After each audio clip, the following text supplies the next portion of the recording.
Hello and welcome to the Bedrock Podcast. I am one of your new hosts, Matt Figliotti, and I will be joined today by Mr. Roberto Guerrero, the Deputy Assistant Secretary of the Air Force for Operational Energy, Colonel Matthew Huseman, the 436th Airlift Wing Commander, Mr. Ryan Tell, and Mr. William Clark from the Operational Energy Office. In this episode, we're going to discuss MEEP, or the Mission Execution Excellence Program that is being rolled out by the Operational Energy Office. It is a program designed to get pilots to plan and fly sorties more efficiently, to burn less gas, and save money for the airlift wings. Those participating units will compete for rebates and rewards up to $700,000 that can then be reinvested in the wing. So pilots, this is going to discuss why you should care and how you can better participate.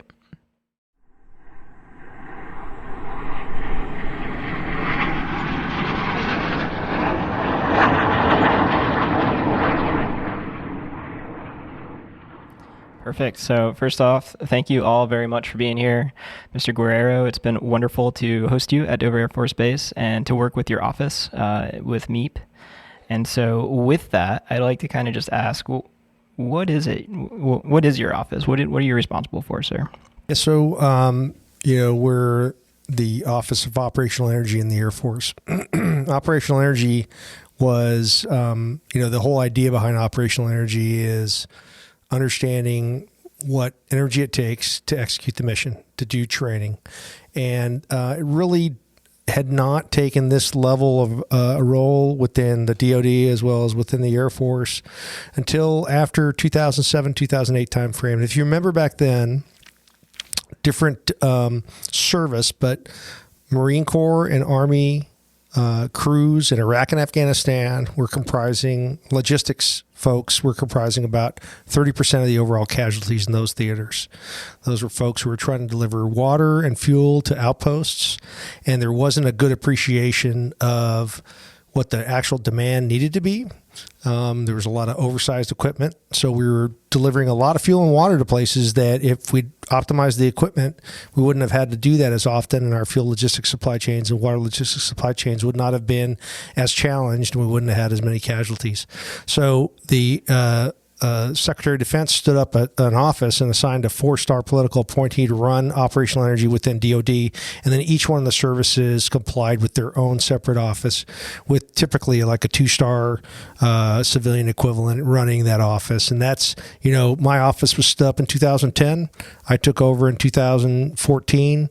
I'm an aviator background, and so what we were really focusing on is understanding the processes and the technologies to make ourselves more effective in executing the mission from a combat capability perspective, because we see that the Pacific is significantly longer distances than any theater we've operated in the recent past, and that's going to present some pretty significant fuel logistics supply chain risk, and we have to understand that risk and understand the technologies and processes that we need to employ to be able to burn down that risk to as low as possible. Absolutely. Yeah, it's a lot of blue out there. So what sort of initiatives are you focused on? What's your office bringing to that huge problem set? Yeah, so we've broken ourselves up into current operations. So folks like me who have an operational background, who have seen the way we've executed the mission in the past, in some cases with whiteboards with dry erase markers and magnets. And we're trying to pull those types of processes into the 21st century by computerizing them, by in some cases using machine learning to give us a more optimum solution. So that's a big focus effort. As well as part of that is collecting the data post-mission to understand how we're executing the mission and whether there are techniques that we could be using that we haven't used in the recent past that will help us get that much more what we call lethality per gallon, right? So that's techniques that result in us delivering more fuel downrange, delivering more cargo downrange, being able to stay on station that much longer. Those are the kind of things from a process perspective that we're looking at. On the other side, it's understanding the technologies that are out there that are already being used by, UPS and FedEx and United and American, and what technologies can be applicable to the way we do business. Right. So those technologies could, in some cases, be drag reduction devices on our aircraft that we, in the past, some of these aircraft were designed in the 50s, in the 60s, even like, the KC-46 precursor 767 was a late 1970s design. To take those designs before they had computational fluid dynamics, put them through a computational fluid dynamics environment, and identify high Mach numbers, high drag areas that we could fix through small fins and other devices, and then incorporate winglets or update the winglets that we have in the aircraft that we have, just to get that much more, fuel down range, right? Similarly, in power plants, there's a lot of work that's been done recently with respect to coatings of compressor blades by actually scanning the compressor blades when you rebuild the engine to make sure that the shape is optimum, and then just basic engine wash. We found in the CV22 community that giving them an updated way of washing their engines was not actually adding performance to the aircraft, but was a dramatic reduction, like on the order of at Kirtland, it was like 2,500 maintenance man hours to do their engine wash, that we've saved by just giving them a new system that works better, that is being used by the airlines now, that we can incorporate in the way we do business. So those are the two big areas. And the third area is that to understand the various different ecosystems of our operational plans, you got to war game it correctly. You got to do modeling sim correctly. And in the past, we have been I would just say we have not done as good of a job as we could do on understanding Class 3, Class 3B, which is fuel, and Class 5 logistics challenges, right? And so part of our job is, as we play in these war games now, as we spend time in modeling and sim environments, that we are making sure that part is being appreciated too. Because when you do one these days, you quickly realize that, especially in a Pacific scenario, that it makes a lot of sense for Red to go after our fuel logistics supply chain convoys, to go after our tanks. And so we need to understand how we defend those and how we have other ways of preserving operational capabilities when we know that fuel logistics is going to be targeted pretty heavily. So we're spending a lot of time now in understanding that, because really that informs the whole budget. Right. So, you have these war games, and when you play these war games out and you have other studies that go on, you have to understand all the pieces and parts, because a new weapons system capability is important. But if we don't have the fuel to get the asset there in the first place to shoot that weapon system, then that's a problem. So that's really kind of the main areas that we look at. And energy has always been taken for granted in the last war. In the war, we're still fighting it, but in the one we're wrapping up, if you will, or preparing ourselves for the next, I land C-17 at a location, and there's gas there, and if there's not gas there, it's just because they don't have a credit card machine that takes our credit card. Right. It's never been I'm worried about. It's been a given, right? It'll exactly. always be there, and we're convinced that it's going to be a lot different story in the Pacific. So how do we plan for that? Right. Yeah, and that's huge, and that is a mindset shift from what we're currently doing. And your office has mentioned this before. It's like, what are we doing because we don't pay the bill for that gas? And that's also a mindset shift that I really, really like what MEEP's getting after. Is there anything else you wanted to add about the Pacific? So I would just say that I really like what AMC is doing right now and looking at understanding and complicating targeting and going out and developing strategies for agile combat logistics. And so we have to understand how complicating complicating targeting for the enemy is going to complicate logistics for us as well, right? There are going to be more places that we're operating out of, more places where we have to get stuff to. And so being able to develop that understanding will drive different con ops for us, I'm convinced, than the way we're doing business right now. And perhaps the acquiring different platforms that have much different aerodynamic capabilities that can deliver us more cargo, more fuel downrange than we're currently able to do with the platforms that we have that were by and large 20th century designs. So with that, we have the mission execution Excellence Program, or MEEP. How did MEEP come about? So I'll tell you, when I first got to this office, it was 2014, and we had the headquarters had started looking at the number of wards programs that we had Air Force wide, and said this is just way too many, and we actually started paring down. And the whole time I was thinking with this office that I think we need to reward people for but you got to collect the data, but reward people for thinking about this.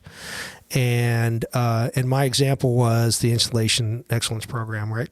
We spend a fair amount of time participating in that. It's great thing because, for the buildings, you're looking at sustainability of the buildings. The better you take care of your buildings, the longer they're going to last. Other things, just better energy consumption, better services on the base. All those things go into the Installation Excellence Award Program. And at the end of that, the wing commander gets a certain amount of money as a reward for that.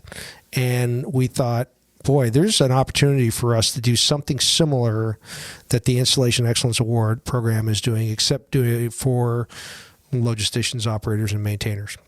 And so we've been toying around with this program for a while. We actually had Duke University, I believe it was UVA. We had a university help us with just kind of understanding the carrot versus stick model to see, how this would make sense for us. And then, in the interim, so as a safety guy, so I was the deputy chief of safety for a few years after I retired. And we used to do these things called line operations safety audits, LOSAs, right? You'd have folks fly along. And really a lot of it was about exchanging good ideas.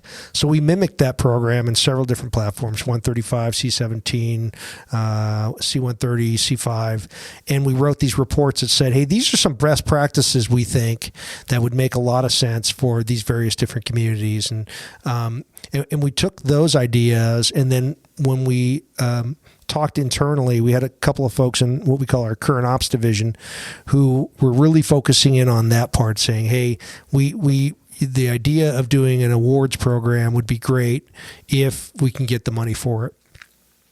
The chief sustainability officer for the Secretary of Defense is a guy named Joe Bryan, who's a good friend of mine because he was the former Navy operational energy guy back in the Obama administration.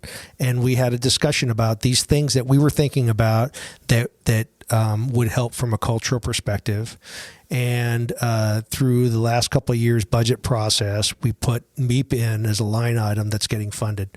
And then we had a decision to make of, okay, if we're going to do this MEEP program, we took some of the studies and analysis that we got from UVA on culture, and then stood up the team and placed them at a couple of different locations. And initially there was some skepticism, right? It was like, what's the catch? You're coming to here to me, and you're saying you're going to give me a bunch of money if I'm thinking more about my fuel.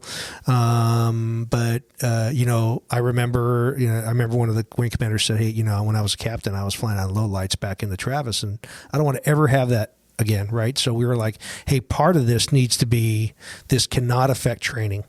This, if your RAP numbers are going down, if your training numbers are going down, but you're somehow, meeting this MEEP goal, that's not what we want, right? It has to not affect anything else you're doing. But just if you're putting a value on it, then naturally people are going to look at it. And there's a two-part thing to this, is that we have the ability now, due to some kind members from the Senate Armed Services Committee, to recoup money from previous years that had went unexpended because of an initiative, an operational energy initiative that saved fuel and thereby saved O&M funds. So we have the ability to go into previous years' unexpended funds, bring that money forward, and spend it on more efficiency efforts in the future. And this would be one of those programs that would fit pretty nicely into that. So we think we can develop kind of a snowball effect, because you have an initiative that funds something that results in savings, that funds an initiative that funds something that results in savings, so that each year you're using money that would have gone back to the Treasury because we send back upwards of like $500 million to $1 billion every year from previous appropriations that on the O&M side that weren't expended. We can use that money now for some goodness. That's a lot of money, and that's exciting because as an air crew member, you think, man, everything around me is not everything, but most things around me are inefficient. We got a big heavy airplane. We're flying it empty to do accomplished training, which thank God we're in a country that we can afford to do that. Or we're flying it with some OO trainer in the back to accomplish training. But just the costs are so huge to the Air Force. And it's really cool that your office has brought this program about that brings some of those savings back to the base or back to our units. I just think that's innovative for the Air Force to bring to us. I tell you, we got really lucky, and then we have some great folks in our current ops section that have been thinking about this for a long time, and we're waiting for that opportunity where we could get funding for it. And that, combined with this change in the authorization to allow us to repurpose funds from previous years, really it's the perfect time to go after this. And as a former operator, I know that there were times there as a squadron commander out in the Pacific where I would say, hey, I don't have the right tools. This is not a 21st century Air Force, and I need the 21st century tools to be able to compete with our adversaries. And this is one way we can get after it. If you incentivize it, if you put a value on it, people will care about it. And then, in the long run, it's a cultural tool, right? It's about folks going, hey, yes, we've been in the Middle East for a long time, and the fuel has always been there. It's not going to be there in the Pacific. We need to think differently about this, and we'll reward you to think differently about it. It's awesome. So, and just to be clear, this is not Fuel Tracker 2.0. This is not all risk, no reward. This is just a carrot. If we don't abide by it, there are some negative rebate repercussions that could affect us or our units, but it's not being wrapped up into check rides. It's not being implemented by Stanivel. It's more or less a voluntary program. Yeah, and we've spent quite a bit of time over the past few years of understanding the data sources that are out there, because a lot of the stuff that was Fuel Tracker could have easily been and can now easily be tracked by data systems that are on aircraft that either haven't been funded fully, or that even if they were funded fully, you were getting a bunch of data streams that weren't going into a data lake, right? So our ultimate plan is that this is completely seamless to the crew, from a writing takeoff and landing weights down, and writing loads down. All that stuff should be automatically collected, and we're going to learn a lot about the way we operate from that data that we hadn't been collecting in the past. When I initially got to this office, I wanted to separate out. We had this thing, I think they called it the Dunlap report. It was this Colonel Dunlap who had helped, understand how much fuel we were consuming, and so it attached AFTOC, it was what it was called. But it was really a database for financial managers to understand cost per flying hour for the next year. So it did a pretty good job there, but it didn't separate training sorties from combat sorties. It actually, in some cases, the database was so corrupted that I would find like T-38s flying combat missions, right? And so we said, hey, we need to have a better grasp of what data is actually out there. And so we've spent these past several years working with OSD and the group at Havana to building this data lake up that we can take advantage of. It's awesome. Big data is coming to the Air Force, and we're ready for it. Right. Yep. That's so cool. And it's also nice that you mentioned no additional input to the crews, or less additional inputs to the crews being the future of this. I think that it's what we're doing right now is doable, very doable, and thanks to puckboard logging, it's very easy to submit our MEEP after our MEEP fuel logs back to the database. But automating it would be kind of a cool step forward. Yeah, the whole idea behind puckboard, I'd actually visited Brett Kumura and the guys at Revicom out in Hawaii, and that's where Eric Robinson, E-Rob, I think that he goes by. He was part of the Spark team out at Travis, but prior to that, he was at Hickam.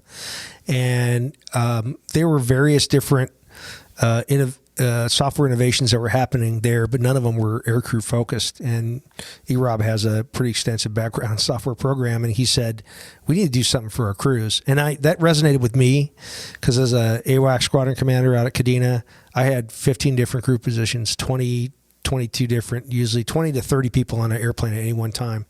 And we burned a lot of aircrew time and brain cells on building a schedule as opposed to learning how to fly and learning the mission systems. And for us, it was like, we have to stop doing that and we have to start spending more time understanding the aircraft mission systems. And so that Puck board has slowly grown. They came to us. There was an AFWorks initiative for Puck board. They've got a couple different rounds of funding, and now we have a regular discussion with PEO Digital about Puck board and various other software tools that we're trying to get fully funded and made program of record. And that's one of them that'll happen here really soon. It's gone. It's been a great success story. Those guys at Aloha Spark that started it. Now we're at the point where I think Puckboard has over 25, maybe close to 30,000 users. And as we're growing it, we're also trying to make sure that it takes into account those things that we want it to do to reduce the amount of time to develop a schedule. Because, like I said, I had scar tissue from having aircrew that were sitting there behind a desk trying to figure out a complex schedule every day when they should have been learning more about the mission. Absolutely. Do you see it integrating more with G2? Not sure where you're getting that. GDSS is our scheduling program that's used across Air Mobility Command. And so we actually had a chance to brief the Deputy A3 on this, Air Force Deputy A3 on this, because they are looking to set up a enterprise solution. We'd had discussions about this in the past, and we had really not made much progress. And then just recently, the A3 has become very interested, and they get it because whatever the enterprise system is for the Air Force for scheduling air crew, the bottom line is the less time our crews are spending trying to develop a schedule, the more we're using tools to make sure that the right air crew is with the right instructor on the right plane at the right time, the better our readiness is going to be. How many times have we had it where we're like, man, that guy needed a night landing and he's not on this plane tonight, and now he's going to go, right? So, absolutely. So there were those type of things that that now resonate with our A3 because they're all about readiness. And so in the next few months, they're going to test out the various different programs that are out there and the integration of these various different programs to figure out which ones they want to support as part of the enterprise. And with that, I don't think they realized at the time when they initially set this up, when we briefed them, was how far along Puckboard was. So we're assuming that Puckboard is going to take a major part of that. And Puckboard already is integrating with several different platforms. So I would think, that if Puckboard isn't the solution, then there are parts of Puckboard that have been developed to quickly pair up right training solutions, right scheduling solutions, that those tools will be part of whatever the enterprise system is determined to be. I've seen an automated message from Puckboard to set me for my local the next day, which is pretty cool. So Mattermost message pops out to all the aircrew involved in a local training line, and we get that message 14 hours prior to alert, at least, right? To go with the 202 Vault 3, and then, we're all set automatically, which is awesome. That's how it should be. And in that is Mattermost as a secure messaging tool for us to use as MAF crew. And now that the flight managers are integrated in it, and we get our mission cuts dropped via Mattermost, and all it takes is a hotspot on our phone when we're downrange, or we walk into the AMCC that was already operating and connect to their Wi-Fi and get our digital mission papers. It's a big convenience. Yep.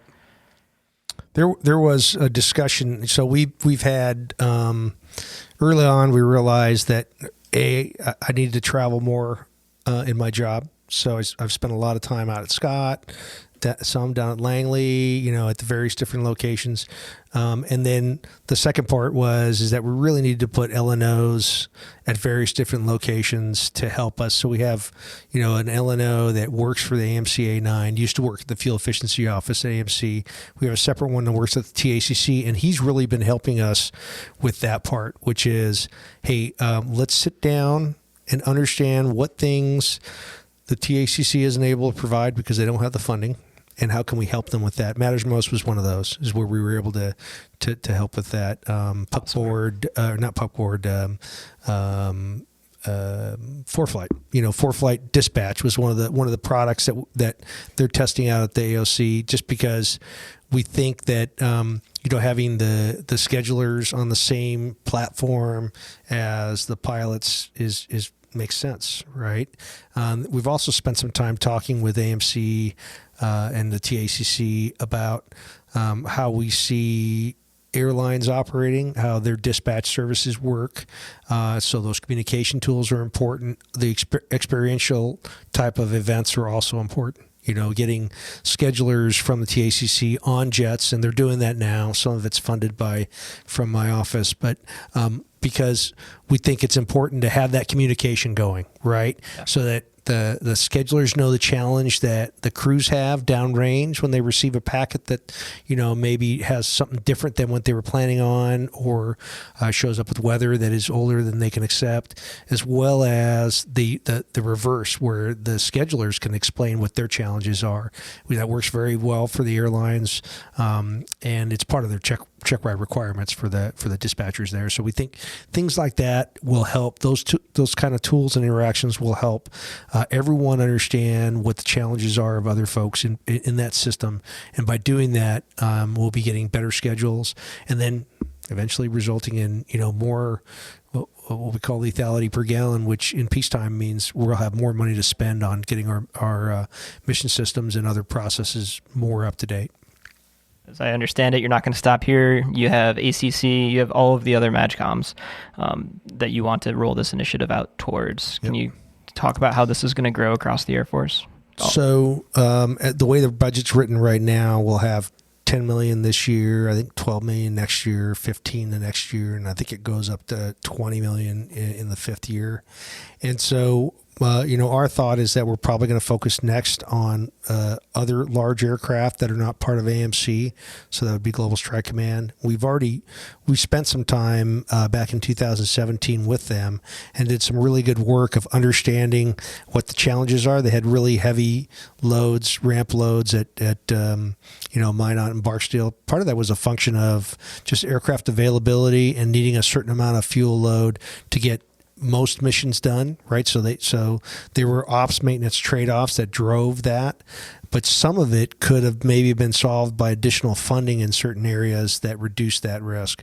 I don't know, fuel truck drivers maybe, more support equipment, those type of things. We actually found in one case that they were not able to use a range because the range didn't have the right equipment, and so they were traveling from Barksdale to West Texas and Kansas and New Mexico to get certain range work done, emitter range work done.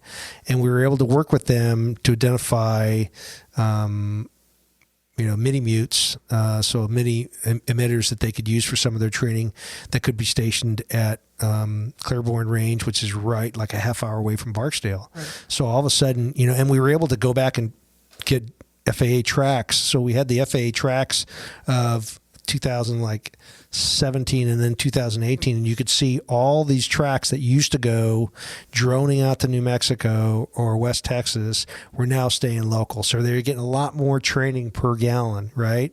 Which is a win for us too.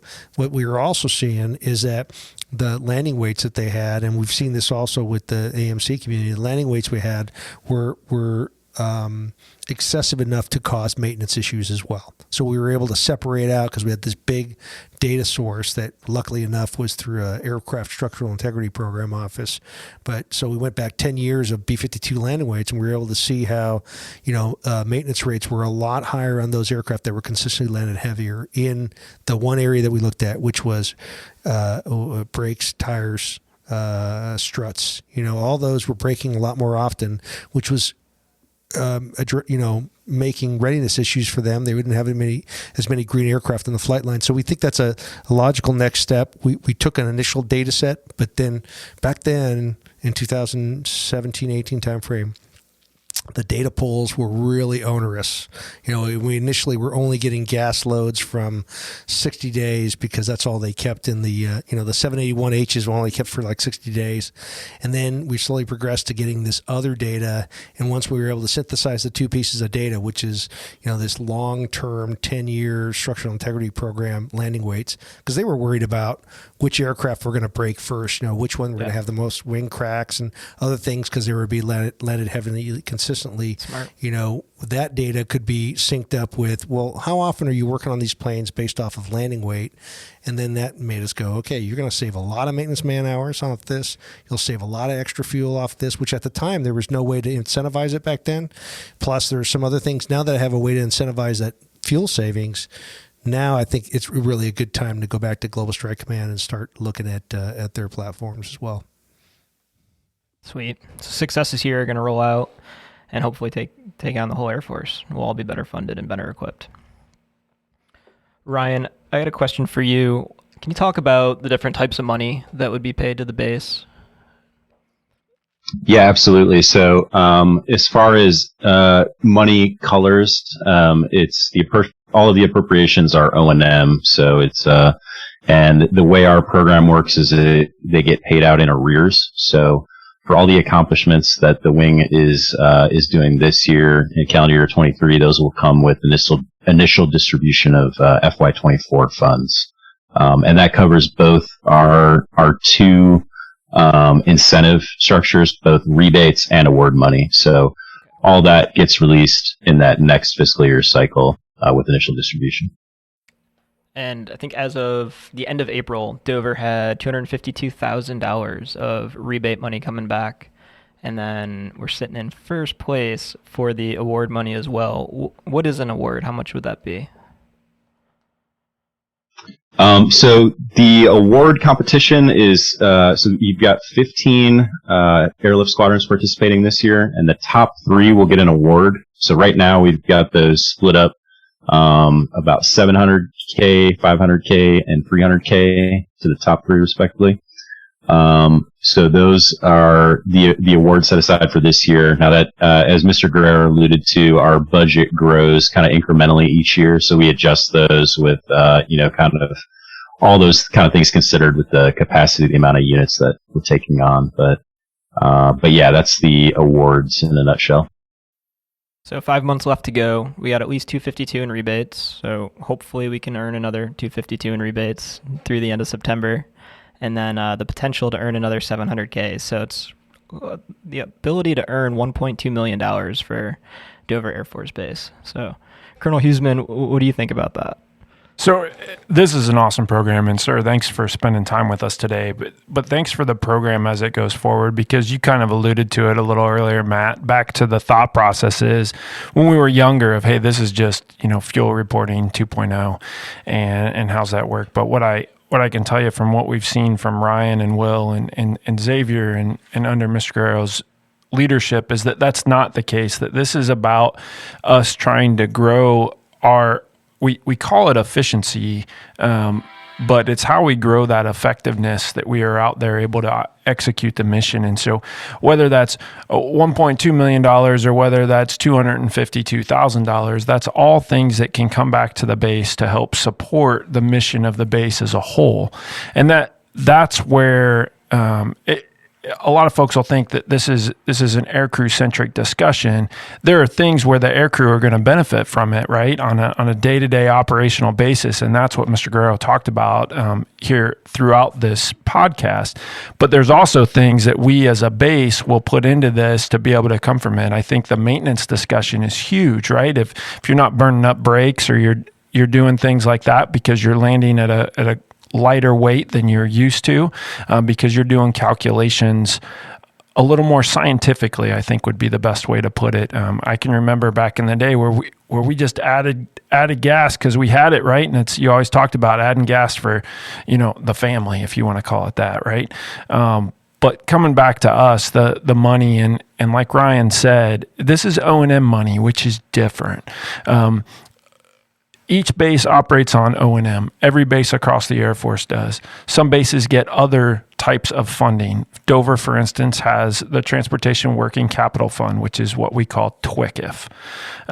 This is not TWICF money, but what we do and how we balance TWICF with O&M depends on the unit that you're in and what you can spend. And so that's what's so important about it. But seeing money come back to airmen is what's important, because when it comes down to it, our most lethal force, it doesn't matter what million or billion dollar asset we have, it comes on the backs of airmen. And so how do we train them? And you heard Mr. Guerrero talk about that a lot.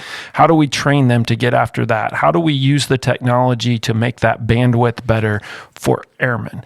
That's the discussion that's really about today. And so if you give us $1.2 million to grow bandwidth, yes, please.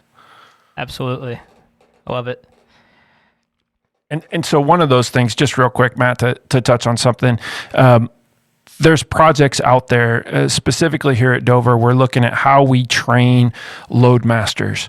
How do we get them some touches and some time that may not take the airplane, right? You alluded to it at the beginning, where sometimes we need to fly around to do some load master training, or we need to occupy an airplane. What happens if we build something that's a cheaper solution, but you can get more sets and reps on it, right? That's the discussion. This is about, whether we want to talk about the Pacific or any future discussion, this is about sets and reps. And we're right now working on the legs. The legs feed the beast, and we have to do leg day. It's leg day here at Dover, and that's the part that we've got to work through. And so there's some areas where if we get that money, again, I'm leaving in a couple of months, and that decision will be made up to the new wing commander.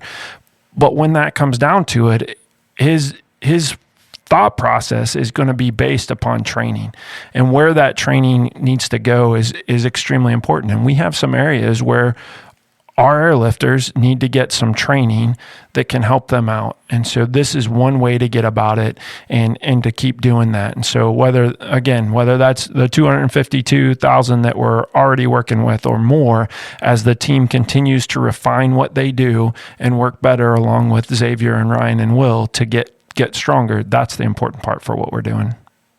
For sure.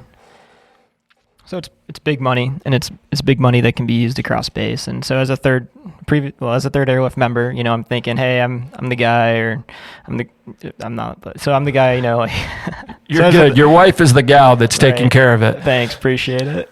Yeah. So between us, we're thinking, we're doing the work. How come we're not going to get the money? But I think what you said and what I'm getting from that is, we may or may not get some or most or a little bit of it, but it doesn't really matter, because whatever office it goes to will benefit the base as a whole. And by extension, it'll benefit the lives of the people in the 3rd and the 9th. Yeah, exactly. When it comes down to it, there are different pots of money that everybody across the base gets. And when you look at it as a holistic attitude of where that money comes from, now you can look at where the needs are, and you can balance the needs. And a lot of that, right, is going to come right back into investment into the squadron, whether that's the 3rd, the 9th, the OSS, or across the board. And how you do that, it may be that we use a different color of money that's offset, because now we have O&M money that can pay for certain things. And that's a balance that really, that's where the expertise that it doesn't reside even with the wing commander. The wing commander gets advised by a lot of people that understand those colors of money. Where can we spend them, and why can we spend them there? And there are different ways to get after different projects, but the goal will be to get after, just like we said, back to the airmen. And that's the number one thing that it is. And it's about buying that lethality, that discussion that we need to train folks on. And I think it's extremely important that we have that lethality per sortie type discussion. Makes sense. Let's get after it. So Ryan, how do we get after it? What do we have to do as an aircraft commander going to step to a MEEP sortie, or really any sortie or any mission? Because we're able to log in on all of them. Yeah, absolutely. You hit the nail on the head. So I just want to explain the differences between our two incentives. You've got rebates, which are every sortie is eligible, like you just said. And awards, every sortie goes into it, but there's a little bit more criteria.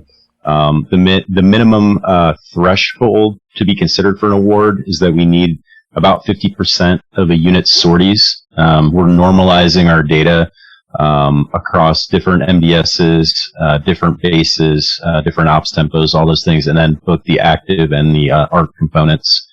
All those players go into the competition. So we need a fair amount of data. So that's the competition. That's the award money. That's 700, 500, 300K. But then the rebates, any story that we get data, we measure the performance that you guys do on that sortie against what we call our baseline. And that is 2011 era fuel data that the Air Force has conducted several studies and kind of use it as a measuring baseline to determine where we're at today. So the rebate comes into effect based on the amount of excess fuel that was wasted in those days. And then if you guys do basically beat that baseline, you're saving fuel. So the majority of that money comes back to you in the form of that rebate. And now you asked, what are the kind of the best things you could do to set yourself up for success? Kind of got three things that are real simple. Log data on every sortie. Cause even if it's an inefficient sortie, you get points just for playing. So, give us the data on every sortie. We flag a lot of items to remove things like tankering, emergency returns, sorties ending early for one reason or another. So just give us the data and you've already got a leg up. Number two is the, precision field planning, which we really try to emphasize. And that is, essentially just trying to hit a targeted landing weight, or, really just thoroughly vetting your flight plan. If you're flight managed by the AOC, doing that critical analysis, maybe using another source like a ForeFlight product, or got a C-17 mission computer EFB app that's supposed to be coming online here soon. But just verifying that. And then, we talked earlier about the tradition of throwing on an extra 10K for mom and the kids. We're really just trying to get away from that because that's arbitrary, right? That's not requirements based. It's not an any AFI or anything, and it's contrary to the philosophy we want to employ in Indo-PACOM. So we're trying to get to this point where we can, give you guys a good target to land with, and kind of base your planning around that. So the C-17 and the C-5, we recommend trying to land with about 2 hours of fuel. And those fuel numbers, because aircrew thinks in pounds of fuel rather than time, but about 38,000 for the C-17, about 39.5 for the C-5. But if you get as close to those targets as you can, or even slightly below, that kind of maximizes your rebate potential. So that's why we recommend that. And it's a fairly safe margin for almost anywhere you're going to land at. And then the last thing is maximize use of our best practices. So things like doing 2-engine taxi, doing reduced engine start sequence, limiting the use of the APU, flying an optimized profile as far as climbs, descents, speeds, all that stuff. And a lot of those things are likely done on a number of sorties anyway. But again, this program is about thinking about fuel. It's about fuel consciousness. So it's, trying to do those things, in a more regular manner. Things like 2-engine taxi that are often, rarely if ever used. Have a conversation like, hey, is this a good sortie to try out, taxiing on 2 engines? If you've had that conversation, we've already won because you're thinking about fuel. So that's kind of the big picture takeaway there. So no more block 10 plus 10. We're going to need a new logo or new slogan. I'll work on it. 2 hours fuel remaining, no more block 10 plus 10. So that's awesome. We just got to log the data and land lighter than we would normally if we took the standard ramp load. And then log in those best practices. On my last mission, we made a decision to shut down on every taxi in that we could. We sometimes got the chocks before we could, like the 3 minutes had elapsed, so we weren't able to shut down the engines, and that was kind of a win for us too, because it was just a reduced amount of time taxiing. But I will tell you, it's easy to do once you decide to do it, and that's what the culture change is for this program, is just going out. You're incentivized to do it because that's going to make your life better back in garrison. It was for the AWACS community, that was the standard. You taxi out the active, you'd wait, I think it was 30 seconds for us, and the outboards would go off every flight. And we were trying to figure out why that was, and we think it was because the 707 was a commercial airplane. The AWACS was basically a 707, and the interiors were very similar because they were coming right off the 707 line. So a lot of the procedures initially that we were taught by the airlines who were accustomed to doing certain things that, that were a little different. Yeah, they're paying for the gas. Exactly, yeah. So, Colonel Huseman, what's your message to the air crews then? So the message to the crews is this is about precision flying, right? That's what we are called to do. We are called to be professionals in what we do, and this is about taking that extra step to be as precise as you possibly can. You think about it, if we're out there measuring things and we're out there being cognizant of the data that's coming in, that's only going to make us better as aircrew as we get tighter and we refine our processes to get better, right? To get faster, to be able to move at the speed of relevance. That's what we have to keep continuing to think about. And to think too, outside of just our scope, right? There are so many people that go into launching a sortie, whether that's at Dover Air Force Base or across the globe.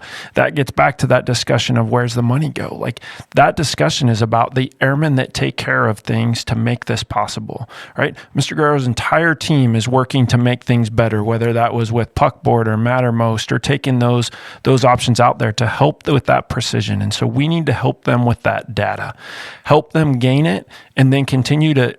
We're not asking you to go into an uncomfortable area.